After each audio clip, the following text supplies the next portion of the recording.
మన టాలీవుడ్ లో చాలా మంది హీరోస్ ఉంటారు. హిట్స్ వస్తాయి, ఫ్లాప్స్ వస్తాయి. కానీ కొంతమంది ఉంటారు. వాళ్ళకి సినిమా సక్సెస్ కాదు, సినిమా స్కేల్ మార్చడం ఒక హ్యాబిట్. అండ్ ఈ రోజు మనం మాట్లాడుకోబోయేది అలాంటి ఒక ట్రాన్స్ఫర్మేషన్ గురించే. డార్లింగ్ నుండి డైనోసార్ గా మారిన మన ప్రభాస్ జర్నీ.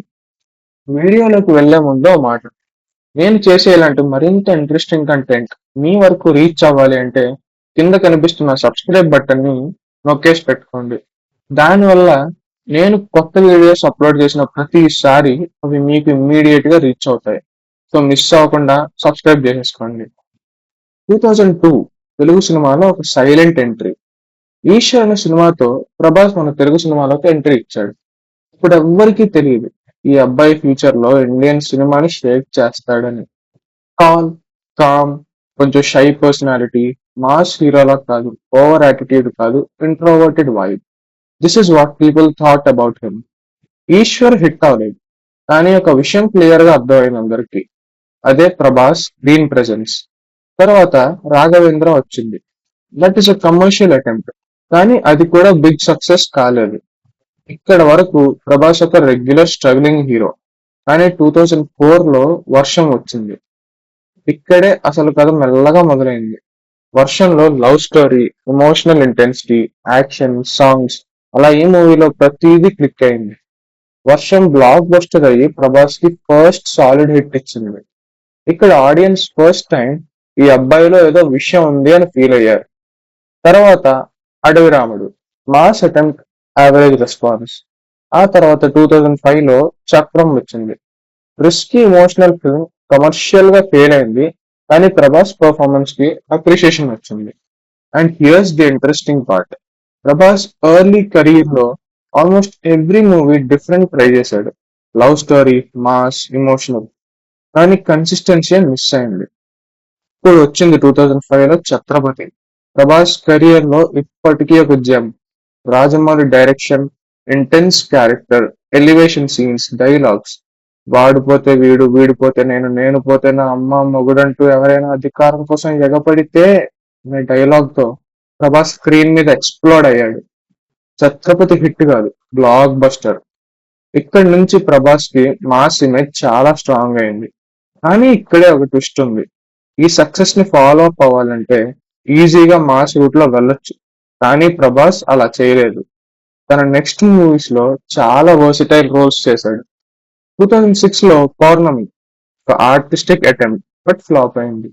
2007 లో యోగి, ఇది ఒక ఎమోషనల్ డ్రామా, బట్ ఇది కూడా ఫ్లాప్ అయింది. మున్నా, ఒక stylish youth film, average talk వచ్చింది. 2008 లో బుజ్జిగాడు, ఇందులో ఒక మాస్ రోల్, టాక్ బానే ఉందని వచ్చిన కలెక్షన్స్ బిలో యావరేజ్. ఇలా చూసుకుంటూ వెళ్తే సక్సెస్ అండ్ ఫెయిలియర్ మిక్స్. కానీ ఒకటి మాత్రం కన్సిస్టెంట్ గా మనకు కనిపిస్తుంది. Prabhas always experimenting. 2009 లో బిల్లా వచ్చింది. బిల్లాలో ప్రభాస్ స్టైలిష్ లుక్స్ కి, సూట్, యాటిట్యూడ్ కి ప్రభాస్ కి న్యూ ఇమేజ్ వచ్చింది, స్టైలిష్ స్టార్ అని. కానీ నెక్స్ట్ ఏక్ నిరంజన్ ప్రభాస్ కి మళ్ళీ ఇంకో ఫ్లాప్ ఇచ్చింది, అగైన్ డౌన్ ఫేస్.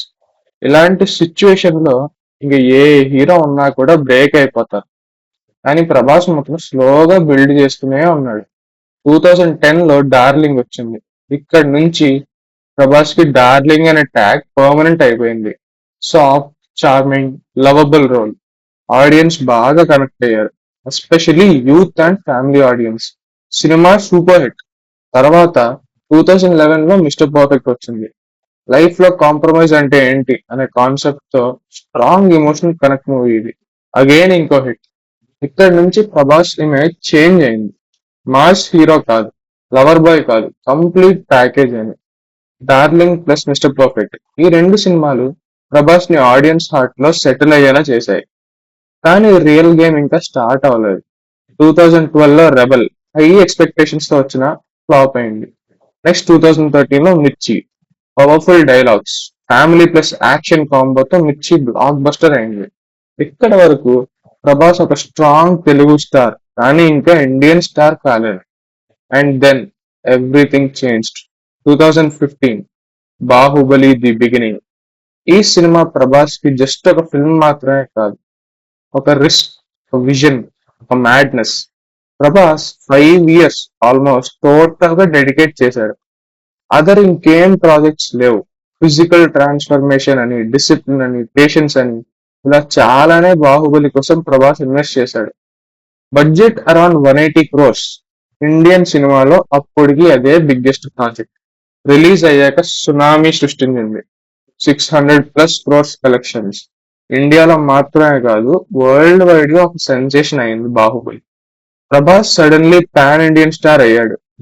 కానీ బాహుబలి స్టోరీ హాఫ్ లోనే స్టాప్ అవటం, బాహుబలి సెకండ్ పార్ట్ కి క్యూరియాసిటీ పీక్ లెవెల్లో పెరిగింది. కట్టప్ప బాహుబలిని ఎందుకు చంపాడు? ఈ క్వశ్చన్ కి ఆన్సర్ కోసం ఎంటైర్ ఇండియా వెయిట్ చేసింది. ఇప్పుడు వచ్చింది 2017లో బాహుబలి ది కన్క్లూజన్. రిలీజ్ అయ్యాక 1800 crores+ కలెక్షన్. ఇండియన్ సినిమా హిస్టరీలో బిగ్గెస్ట్ హిట్. ఇక్కడి నుంచి ప్రభాస్ జస్ట్ ఒక హీరో కాదు, ఒక బ్రాండ్, స్కేల్, ఒక డైనోసార్. ఎందుకంటే బాహుబలి తర్వాత ప్రభాస్ ఫ్యూచర్ ప్రాజెక్ట్ స్కేల్స్ కి, ఆ సైజ్ ఆఫ్ ఇంపాక్ట్ కి, తన మార్కెట్ రీచ్ ని ఎవ్వరు టచ్ చేయని రేంజ్ లో వెళ్ళిపోయాడు. కానీ ఇక్కడి నుండి జర్నీ ఈజీ కాలేదు. బాహుబలి తర్వాత ప్రభాస్ మీద ఎక్స్పెక్టేషన్స్ హైలో ఉండేవి. 2019లో Saaho, budget 300 crores, stylish action plus international level attempt. Collections అయితే స్ట్రాంగ్ గానే వచ్చాయి, ఎస్పెషలీ నార్త్ ఇండియాలో. కానీ స్టోరీ కనెక్ట్ అవ్వలేదని మిక్స్డ్ రివ్యూస్ వచ్చాయి. నెక్స్ట్ 2022లో రాధేశ్యామ్, ఒక period backdrop love story. Huge visuals కానీ ఎమోషనల్ కనెక్ట్ వీక్ గా ఉండడంతో సినిమా ఫ్లాప్ అయింది. ఇక్కడ చాలా మందికి ఒక డౌట్ స్టార్ట్ అయింది, బాహుబలి ఎఫెక్ట్ మాత్రమేనా అని. కానీ ప్రభాస్ జర్నీలో failures were always a part. అది మళ్ళీ ప్రూవ్ అయింది. మళ్ళీ 2023లో ఆది పురుష్, రామాయణం అడాప్టేషన్, హ్యూజ్ ఎక్స్పెక్టేషన్స్, కానీ ఎగ్జిక్యూషన్ లో డిజాస్టర్ అనే చెప్పాలి. దీనివల్ల ప్రభాస్ కి చాలా trolls, criticism, negative talk face చేయాల్సి వచ్చింది. ఇక్కడ ప్రభాస్ కెరియర్ లో లోయెస్ట్ ఫేస్ లో ఉందని అనిపించింది నాకైతే పర్సనల్ గా. కానీ రియల్ కంబ్యాక్ స్టోరీస్ ఇలానే స్టార్ట్ అవుతాయి. 2023 ఎండ్ లో సలార్ వచ్చింది. ప్రశాంత్ నీల్ డైరెక్షన్ లో డార్క్ టోన్, రా యాక్షన్, మాస్ ఎలివేషన్, ఇంకా ఇలాంటి చాలా ఎలిమెంట్స్ తో ప్యాక్ అయి ఉన్న సినిమా ఇది. 700 crore+ రేంజ్ కలెక్షన్స్. ఫ్యాన్స్ కి మళ్ళీ కాన్ఫిడెన్స్ వచ్చింది. ఆర్ డైనోసార్ ఇస్ బ్యాక్ అనే ఫీలింగ్ వచ్చింది సలార్ తో. అండ్ దెన్ 2024లో కల్కి 2898 AD, ఒక science fiction plus mythological mixed movie ఇది. 600 crore+ బడ్జెట్. ఇండియన్ సినిమాలో బిగ్గెస్ట్ ఎక్స్పెరిమెంట్స్ లో ఒకటి. Prabhas as Bhairava, global level visuals, again around 1100 crores collect చేసింది. ఇక్కడి నుంచి క్లియర్ అయింది, Prabhas is not chasing hits, he's chasing scale అని. Is redefining Indian cinema boundaries. ఇప్పుడు మనం ఒకసారి వెనక్కి చూస్తే, ఈశ్వర్ నుండి కల్కి వరకు 23 films, hits, flops, risks, experiments. కానీ ఒక ప్యాటర్న్ క్లియర్ గా కనిపిస్తుంది. Prabhas never played safe, he never stayed in a comfort zone. Darling అనే ఫేస్ లో ప్రభాస్ సెటిల్ అవ్వచ్చు, కానీ బాహుబలి అనే రిస్క్ తీసుకున్నాడు. బాహుబలి తర్వాత సేఫ్ ఫిల్మ్స్ చేయొచ్చు, కానీ సాహో, రాధేశ్యామ్, ఆది పురుష్, కల్కి అన్ని risky attempts. And that is why he became a dinosaur. Dinosaur అంటే పెద్ద బాడీ మాత్రమే కాదు, డామినేటింగ్ ప్రెసెన్స్, ఇండస్ట్రీ స్కేల్ ని మార్చడం, మార్కెట్ ని ఎక్స్పాండ్ చేయడం. ఇప్పుడు ప్రెసెంట్ ప్రభాస్ లైనప్ చూస్తే, సలార్ 2, కల్కి sequel, Spirit with Sandeep Reddy Vanga. ఈ సినిమా డిఫరెంట్ జానరా, different scale, different expectation. Future లో ప్రభాస్ హాలీవుడ్ కి వెళ్ళినా కూడా ఆశ్చర్యపోకర్లేదు. ఫైనల్ గా ఈ స్టోరీలో బిగ్గెస్ట్ లెసన్ ఏంటంటే, సక్సెస్ ఇమ్మీడియట్ గా రాదు, కన్సిస్టెన్సీ ఉండాలి, ఫెయిలియర్స్ ని యాక్సెప్ట్ చేయాలి, రిస్క్ తీసుకోవాలి, పేషెన్స్ మెయింటైన్ చేయాలి. ఈశ్వర్ లో సైలెంట్ గా స్టార్ట్ అయిన ఒక జర్నీ డార్లింగ్ తో హృదయాలు గెలిచింది, బాహుబలితో హిస్టరీ క్రియేట్ చేసింది, ఇప్పుడు కల్కిలో ఫ్యూచర్ బిల్డ్ చేస్తుంది.